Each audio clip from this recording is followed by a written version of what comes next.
Students, BSc part 1 organic chemistry unit 1 mechanism of organic reaction के अंतर्गत हम types of organic reaction के बारे में पढ़ रहे थे। जैसा कि मैंने बताया था, किसी भी केमिकल रिएक्शन में अभिक्रिया का उद्देश्य अभिकारक से उत्पाद का बनना होता है, रिएक्टेंट से प्रोडक्ट का बनना होता है। इस प्रोसेस में, इस प्रक्रिया में या रिएक्शन के दौरान अभिकारक में 4 प्रकार के परिवर्तन हो सकते हैं, जिसके आधार पर कार्बनिक अभिक्रियाएं ऑर्गेनिक रिएक्शंस को 4 प्रकार में विभाजित किया गया था।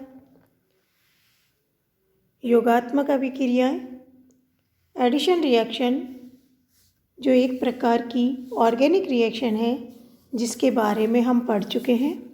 आज दूसरा प्रकार एलिमिनेशन रिएक्शन विलोपन अभिक्रिया के बारे में आज हम पढ़ेंगे। तो शुरू करते हैं।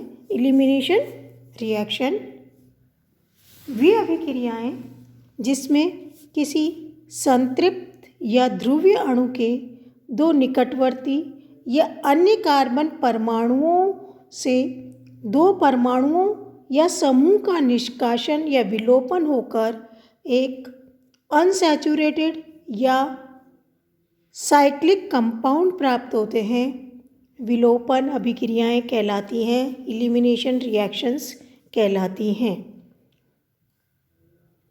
ये एलिमिनेशन रिएक्शन या विलोपन अभिक्रियाएं योगात्मक अभिक्रियाएं एडिशन रिएक्शन के विपरीत होती हैं और इसमें अभिक्रिया के दौरान निम्न परिवर्तन होते हैं।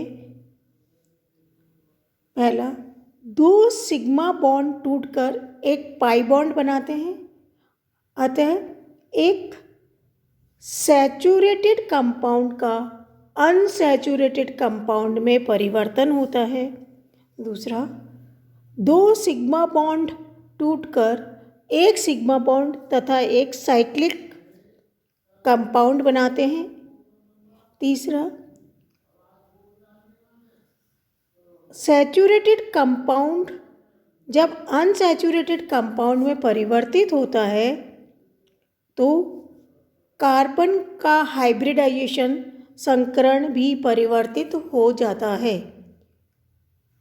कार्बन का संकरण sp3 से sp2 या sp हो जाता है, जिससे उसकी bond energy, bond length, bond angle सभी परिवर्तित हो जाते हैं।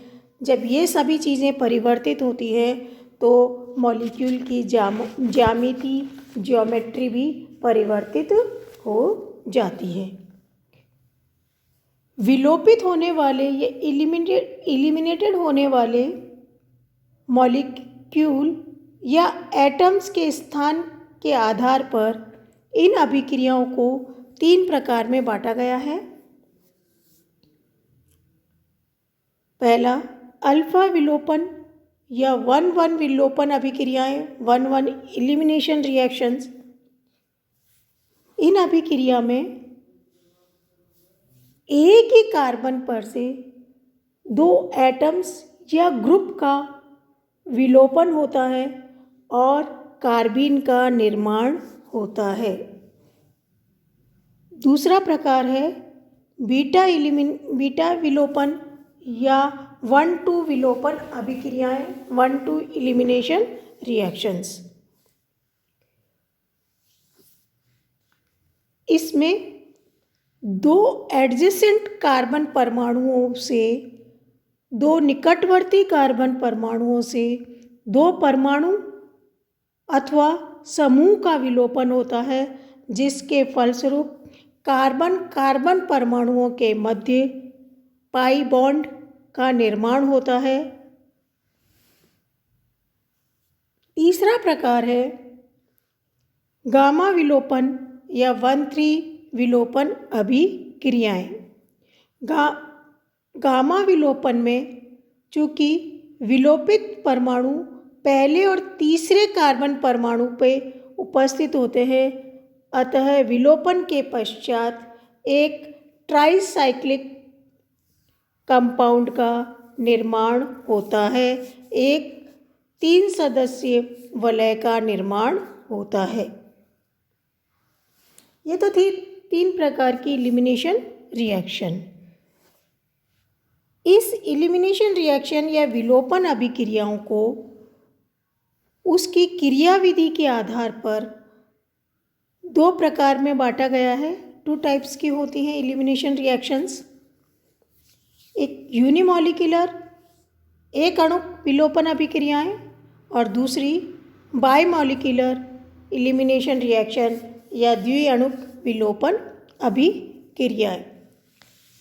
पहला यूनिमॉलिक्यूलर एलिमिनेशन रिएक्शन, जिसको E1 से डिनोट किया जाता है, प्रदर्शित किया जाता है। इस मैकेनिज्म में अभिक्रिया 2 पदों में संपन्न होती है। पहला पद जो कि धीमा होता है, और हम सभी जानते हैं कि धीमा पद वेग को निर्धारण करने वाला पद होता है।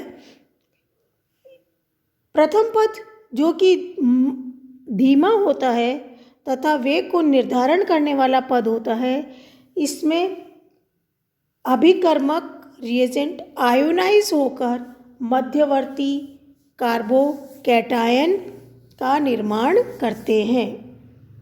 दूसरा पद पहले पद में निर्मित कार्बोकैटायन में से एक बीटा हाइड्रोजन परमाणु का विलोपन कर एक अनसैचुरेटेड कंपाउंड या एल्कीन का निर्माण करते हैं।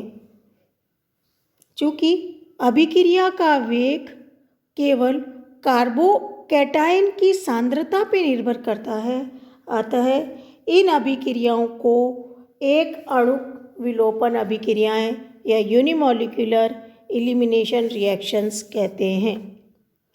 एग्जाम्पल के लिए टर्शियरी ब्यूटाइल क्लोराइड पर जब अल्कोहलिक KOH की रिएक्शन की जाती है तो फलस्वरूप हमें 2 मिथाइल प्रोपीन प्रोडक्ट के रूप में प्राप्त होता है, और ये अभिक्रिया भी 2 पदों में होती है।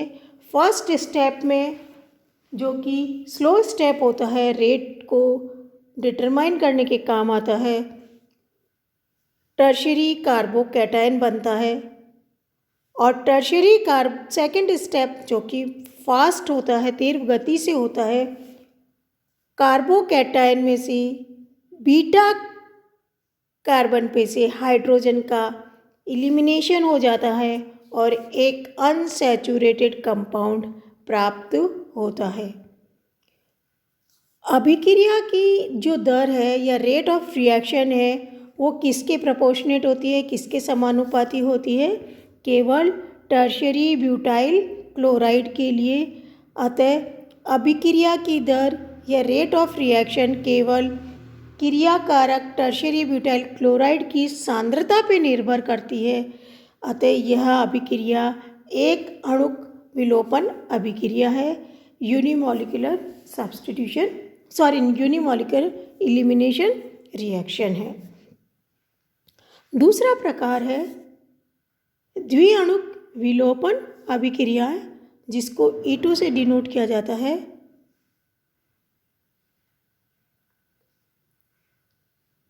इन अभिक्रियाओं में वेग निर्धारण पद में 2 अणु भाग लेते हैं।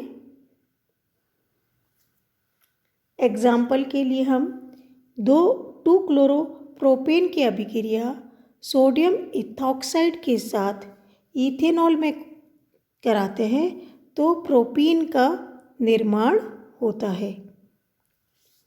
यह पूरी अभिक्रिया एक ही पद में संपन्न होती है, जिसमें क्लोराइड आयन और बीटा प्रोटॉन का विलोपन एक साथ होता है। इस अभिक्रिया में इथॉक्साइड आयन एक क्षार की तरह व्यवहार करता है जो अपने इलेक्ट्रॉन युग्म को प्रयुक्त करके बीटा हाइड्रोजन परमाणु के साथ सहसंयोजक बंध बनाकर क्लोराइड आयन के विलोपन में मदद करता है। चूँकि अभिक्रिया की दर rate of reaction alkyl halide तथा इथॉक्साइड आयन दोनों पर निर्भर करती है, अतः यह एक बाइमोलिकुलर एलिमिनेशन रिएक्शन कहलाती है, द्विअणुक विलोपन अभिक्रिया कहलाती है। अभिक्रिया की दर एल्काइल हैलाइड और इथॉक्साइड आयन के समानुपाती होती है। तीसरी प्रकार की रिएक्शन सब्स्टिट्यूशन रिएक्शन, वो हम नेक्स्ट लेक्चर में पढ़ेंगे। Thank you.